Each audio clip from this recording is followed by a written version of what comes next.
Hello and welcome back to Miracle Tutor. Today we are going to learn two infinitive. Infinitives क्या होते हैं और इनका use कब कैसे करते हैं. Infinitives जो होते हैं वो वर्ब वर्ड जरूर होते हैं, लेकिन वो वर्ब होते नहीं हैं.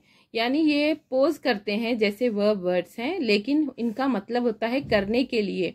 अगर इनको टू के साथ वर्ब को मिलाकर लिखा जाए तो इसका यूज होता है कुछ काम करने के लिए.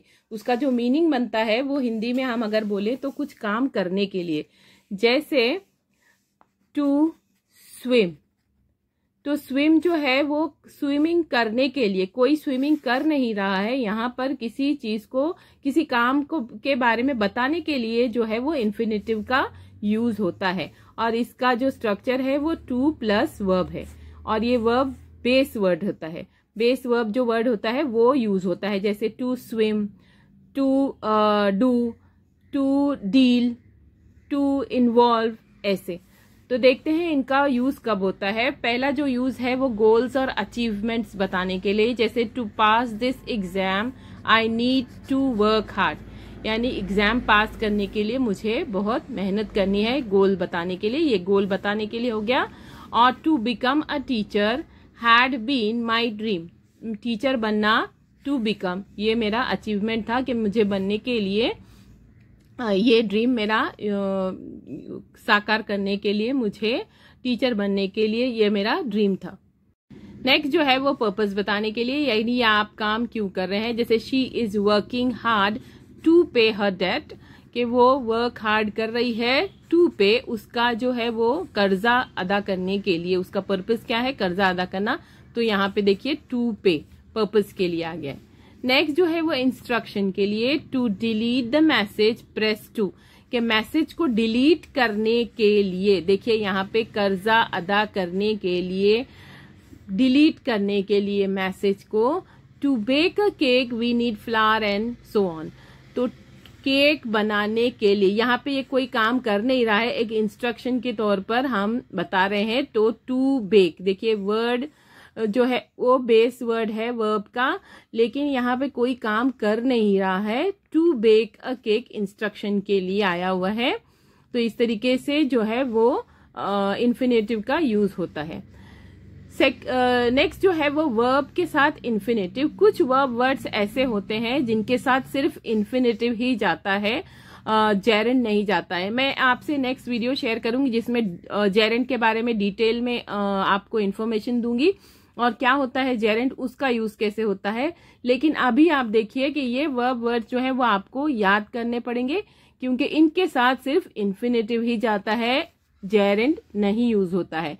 जैसे I refuse to go to doctor, के मैंने इनकार कर दिया टू गो, डॉक्टर के पास जाने के लिए मैंने इनकार कर दिया. तो इन्फिनेटिव ये वर्ब वर्ड के साथ सिर्फ इन्फिनेटिव यानी टू और जो वर्ब वर्ड है वही आएगा. I wanted to swim, wanted के साथ इन्फिनेटिव ही आएगा. आई वॉन्टेड टू स्विम, मुझे स्विमिंग करना था या मैं स्विमिंग करना चाह रही थी. ये मेन वर्ब है और ये है हमारा इन्फिनेटिव. ये मेन वर्ब है सेंटेंस में, और इसका जो करने वाला है सब्जेक्ट कौन है, I refuse to go to doctor, कि मैंने डॉक्टर के पास जाने के लिए. आई वॉन्टेड टू स्विम, मैं स्विमिंग करना चाह रही थी. तो ये जो मेन वर्ब है वो ये है, और ये जो है वो इन्फिनेटिव है. नेक्स्ट जो है वो verb plus object plus infinitive, यानी इन वर्ब वर्ड के साथ वर्ब ऑब्जेक्ट लगता है, फिर इन्फिनेटिव ही लगता है, लेकिन लगता इन्फिनेटिव ही है, लेकिन उसके पहले आपको ऑब्जेक्ट की जरूरत होगी. जैसे ask, I ask my neighbour, देखिए ये ऑब्जेक्ट आ गया. To help me, to help infinitive. My neighbour object है, इन्फिनेटिव उसके बाद. तो आस्क के साथ ऑब्जेक्टिव प्लस इन्फिनेटिव ही लगता है इन वर्ब वर्ड्स के साथ. आपको ये वर्ब वर्ड्स याद करने पड़ेंगे. I hired a car to visit, यहाँ पे देखिए ये इन्फिनेटिव है, ये इन्फिनेटिव है. I hired a car object to visit my friend. I told my son object to do his homework.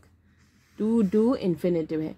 तो यहाँ पे देखिए टोल्ड जो है इसमें है, तो इन वर्ड्स के साथ टेल है, टोल्ड इसका पास्ट टेंस है, तो इन वर्ब वर्ड्स के साथ आपको इन्फिनेटिव का ही यूज करना है। यहाँ पे आप जेरेन I told my son doing his homework नहीं आएगा, टू डू हिज होमवर्क। तो नेक्स्ट वीडियो में मैं आपसे जरूर शेयर करूंगी क्या होते हैं जेरेंट और उनके यूज क्या होते हैं और किस तरीके से इन्फिनेटिव और जेरेंट्स अलग होते हैं और कौन से ऐसे वर्ब वर्ड्स हैं जिनमें इन्फिनेटिव और जेरेंट का सेम मीनिंग होता है और कौन से ऐसे वर्ब वर्ड्स हैं जिनमें इन्फिनेटिव और जेरेंट अलग अलग मीनिंग के लिए यूज होते हैं। ये सारी ही डिटेल हम लोग नेक्स्ट वीडियो में जरूर देखेंगे। अगर आपको ये वीडियो समझ आया होगा तो प्लीज लाइक शेयर और सब्सक्राइब जरूर कीजिए मेरे चैनल को। Thank you for watching.